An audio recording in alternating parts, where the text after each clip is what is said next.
arrow. You think I want to lose it? Where it goes, I go. Eeny, meeny, miny, moe. We need gold. Come on, let's go. Make it snappy. He was the soul of the comedy group The Three Stooges, the bald man with an innocent laugh and antics that made millions across America burst into laughter. But behind the stage lights, Curly Howard lived a life filled with tragedy, broken marriages, profound loneliness, and a devastating illness that silently claimed his life before the age of 50. For decades, Hollywood concealed the truth behind that laughter, leaving behind a mystery that fans couldn't stop questioning. Why did a brilliant talent like Curly deteriorate so quickly and die in obscurity? The answer has just been revealed, but it's far from the uplifting story we might have hoped for. Join us as we delve into the haunting life and death of Curly Howard to uncover the heartbreaking truth behind the immortal laughter. When one evokes the name The Three Stooges, an avalanche of laughter follows almost instinctively. And among the trio who redefined slapstick comedy in the 20th century, one figure towers above the rest in sheer magnetism: Curly Howard. With his unmistakable bald head, falsetto voice, and a repertoire of facial expressions that could shift from wide-eyed innocence to chaotic bewilderment in a heartbeat, Curly was not merely a comedian, he was a phenomenon. His art was not spoken so much as it was lived through pratfalls, head slaps, exaggerated yelps, and that singular childlike energy that seemed both timeless and uncontainable. Born Jerome Lester Horwitz in 1903 in Brooklyn, New York, Curly came from humble beginnings. The youngest of 5 brothers in a Jewish working-class family, he was shy, reserved, and not particularly confident about his looks or intellect. Offstage, he was known to be quiet, even self-effacing. Hardly the kind of person one might imagine would become a comedic giant. Yet, that very contrast is what makes his story extraordinary. For the moment he stepped into the lights, Jerome ceased to exist. What the audience saw instead was Curly, a man capable of conjuring laughter without a single word, whose body language alone could ignite waves of joy across a theater. Curly's entry into comedy was more accidental than deliberate. His older brothers Moe and Shemp had already carved a niche in vaudeville with their unique brand of rough-and-tumble humor. By 1932, when Shemp chose to pursue a solo career, the troupe needed a replacement. Jerome wanted the part badly, but his rugged looks and heavy frame didn't quite fit the polished comedic image the producers envisioned. In a moment that would alter his destiny, he shaved his thick chestnut hair down to the scalp. That single act transformed him. The bald head, paired with his high-pitched voice and boundless physicality, created the instantly recognizable Curly Howard persona. If Curly Howard's entry into The Three Stooges was a gamble, then the years that followed proved it to be one of the most rewarding risks in the history of American comedy. From 1934 to 1946, he stood at the very center of the troupe's golden era, appearing in nearly 100 short films that would become staples of slapstick humor. Each performance seemed to reaffirm what audiences already knew. Curly was not just part of the Three Stooges, he was their heartbeat. Imagine for a moment a packed movie theater in the mid-1930s.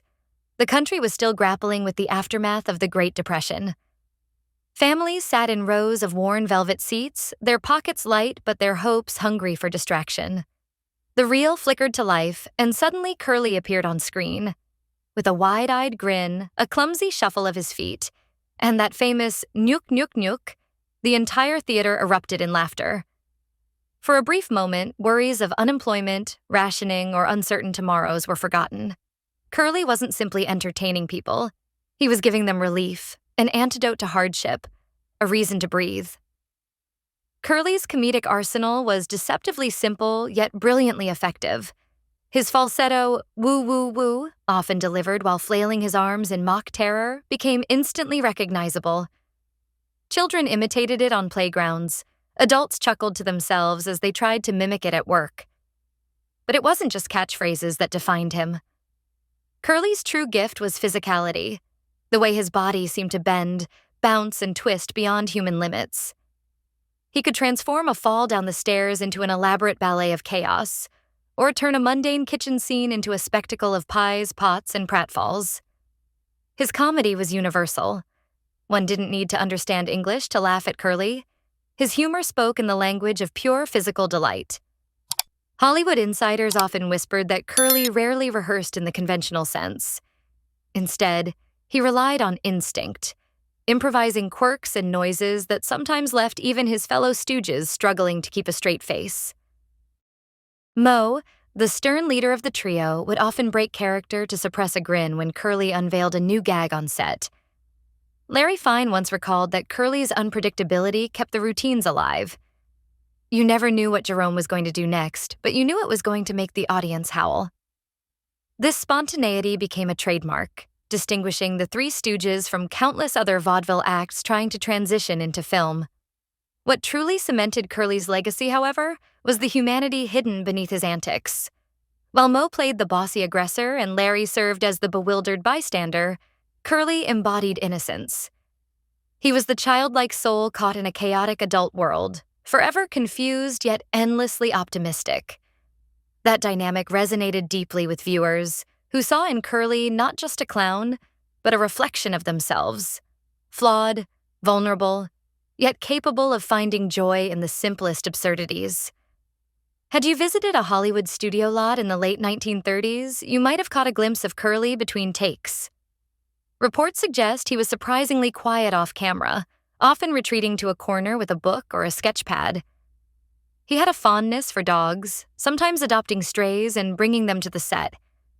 Crew members joked that while Moe cracked the whip and Larry tuned his violin, Curly's dressing room always smelled faintly of puppy fur.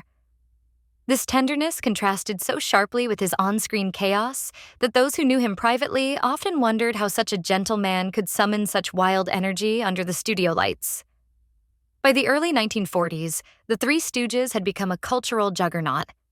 Their shorts were shown before feature films in theaters across America, and audiences often came as much for the Stooges as for the main attraction. Curly's popularity, in particular, soared. Fan clubs formed in cities from Chicago to Los Angeles. Magazines featured his face alongside Hollywood's leading men, though he never saw himself as a star in the conventional sense.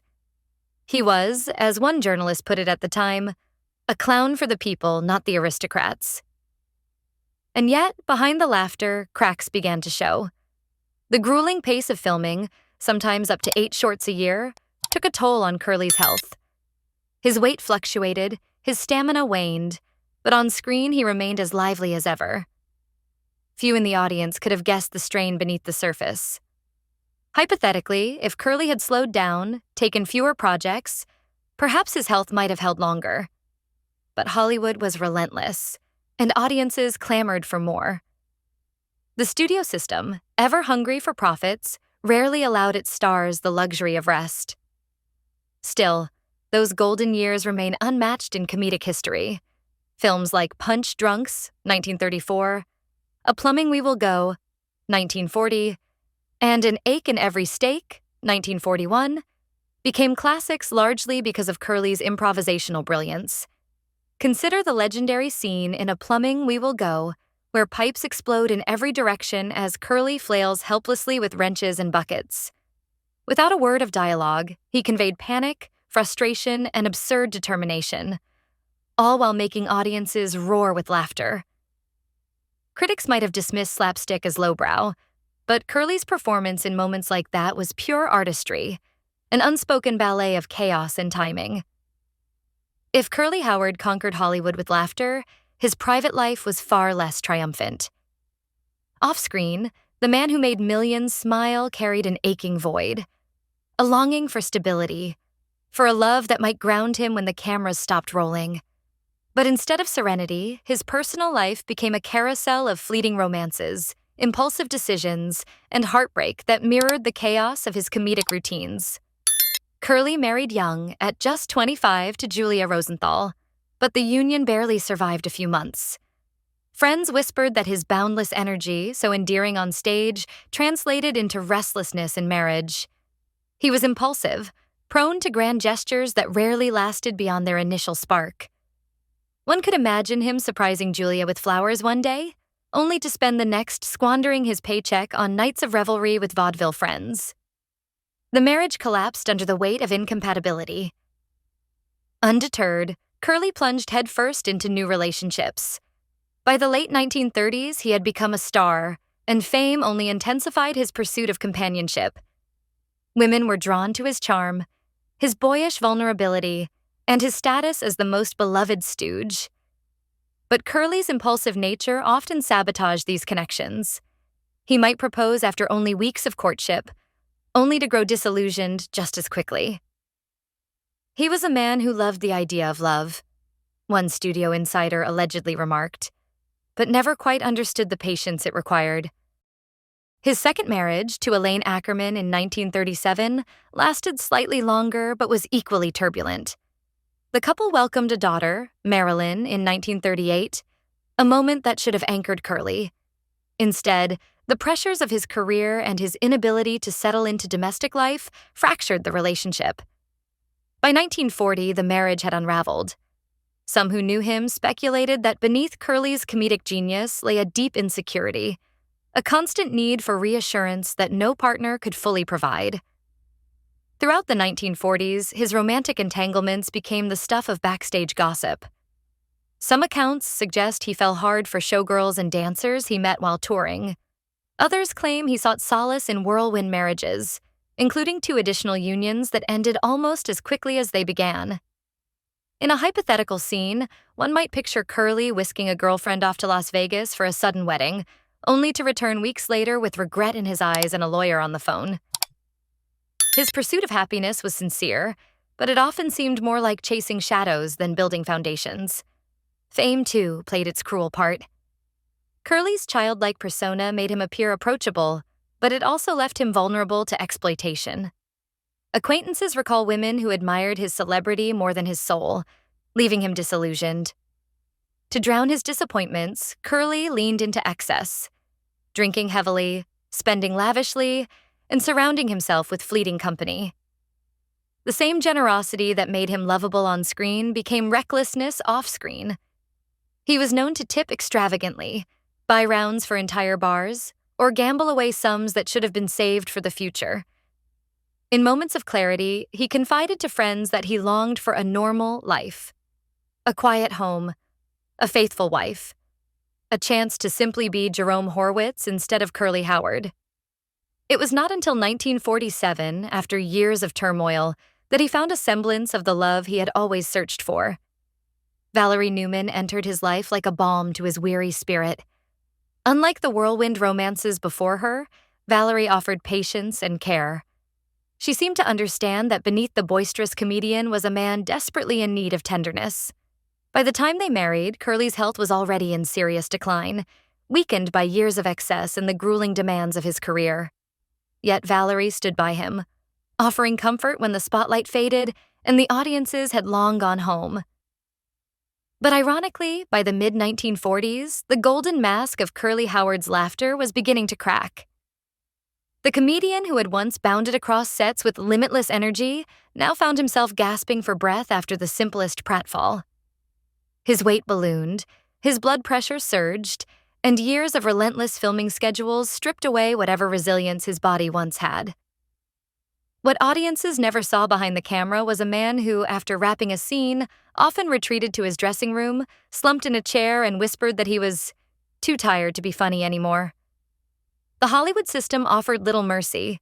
Columbia Pictures, hungry to capitalize on the Stooges' popularity, pushed Curly to keep performing despite visible signs of decline. There are stories, some perhaps exaggerated, others chillingly plausible, that executives would prod him with pep talks and promises, insisting that one more short film wouldn't hurt. But the truth was darker. Every "just one more" chipped away at his health. Then came that fateful day in 1946. During the filming of Half-Wit's Holiday, Curly collapsed mid-scene. At first, cast and crew thought it was part of the act, another improvised stumble. But when he could not rise, when the laughter died into horrified silence, it became clear this was no gag. He had suffered a massive stroke. Production screeched to a halt, and with it, the career of the most beloved stooge came to an abrupt, tragic end. Yet, the real nightmare was only beginning. Medical records unearthed decades later suggest that Curly may have suffered from undiagnosed bipolar disorder or another neurological condition. At the time, however, mental health was poorly understood and heavily stigmatized. Instead of receiving comprehensive treatment, Curly was misdiagnosed and often left untreated, his behaviors chalked up to eccentricity or laziness. The studio, rather than prioritizing his recovery, reportedly pressured him to return to work too soon, an act that, in hindsight, may have accelerated his decline. Imagine for a moment the quiet torment of those years. Curly, once the spark of every room, now confined to hospital beds or his modest Los Angeles home.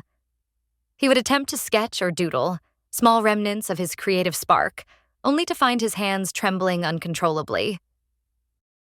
Visitors described the sorrow of seeing his once bright eyes clouded with fatigue, his words slurred by repeated strokes. Mo, his fiercely protective older brother, would often sit at his bedside reading the newspaper aloud in an effort to keep Curly engaged. But even Mo, the eternal leader of the trio, could not command time to turn back. The decline was steep and merciless. Over the next 6 years, Curly endured multiple strokes that left him partially paralyzed and increasingly dependent on care.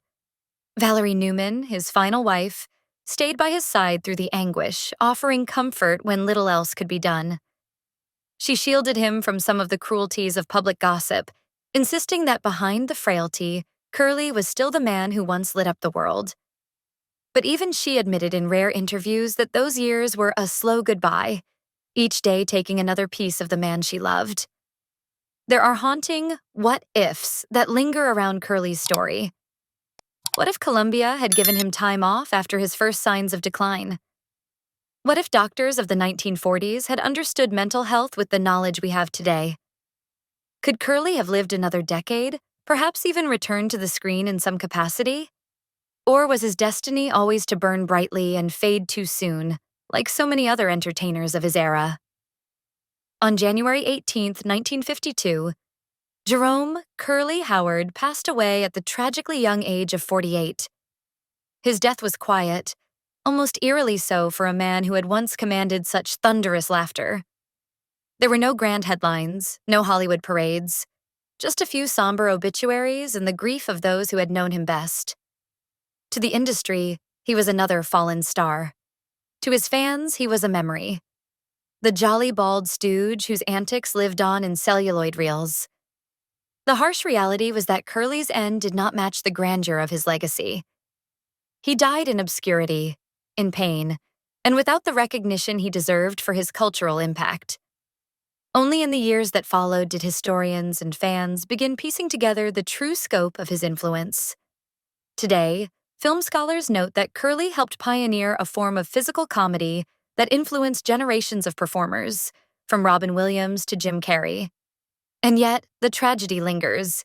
The man who gave so much laughter to the world was denied comfort and dignity in his final years. Curly Howard's death remains one of Hollywood's somber reminders of how the entertainment machine often devours its brightest talents.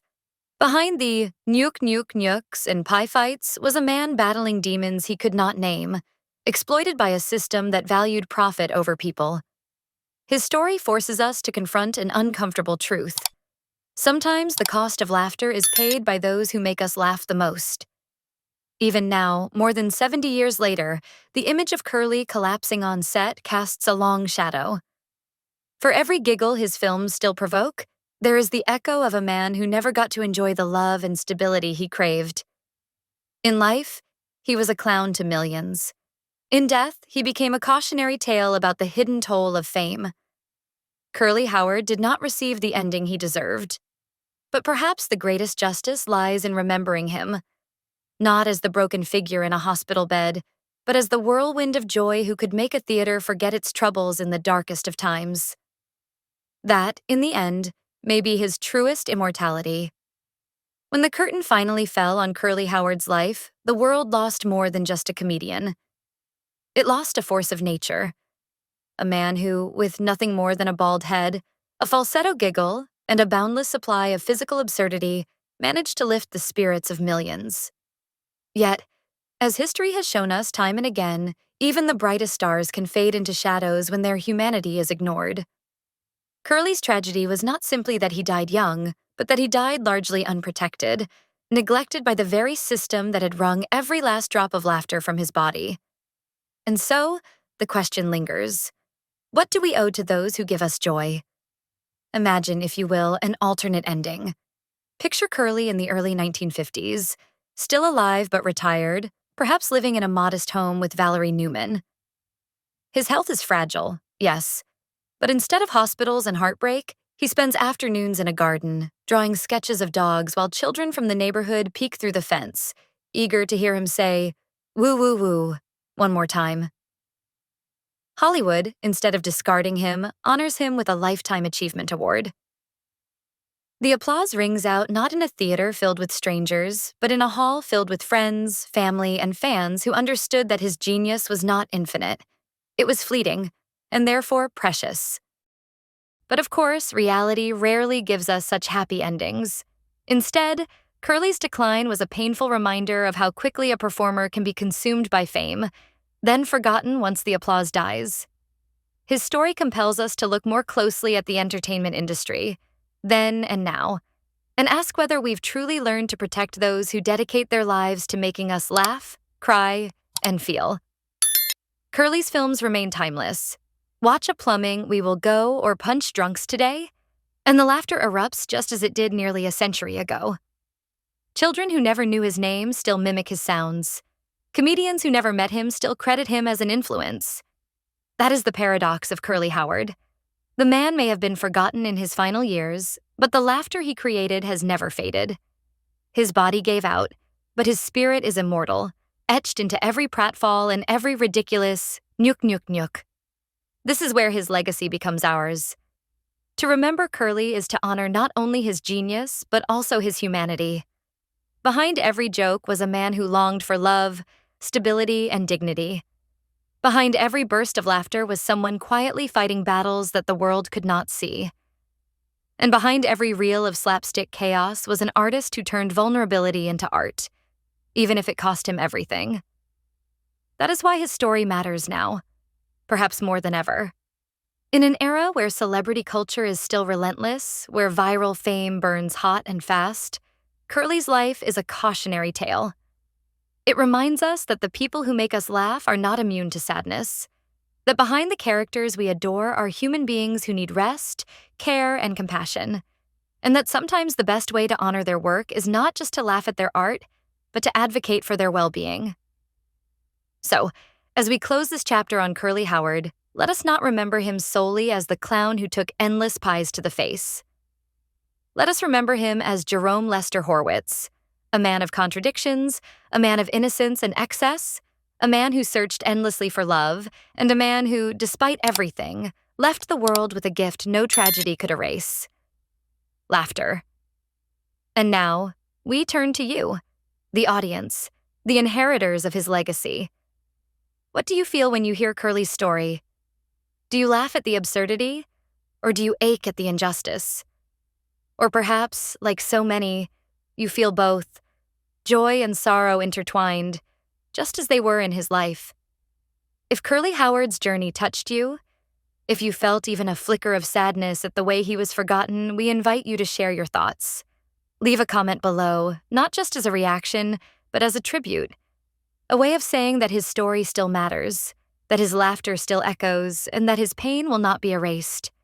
And if you want to continue exploring the untold truths behind Hollywood's greatest legends, the stories of brilliance, heartbreak, and resilience, make sure to hit the like button, subscribe to the channel, and ring the notification bell. Together, we'll keep uncovering the humanity behind the stars, the real stories that lie beyond the spotlight. Because in the end, Curly Howard's life is not just history. It is a reminder that laughter is sacred, that those who give it are rare, and that remembering them, truly remembering them, is the least we can do.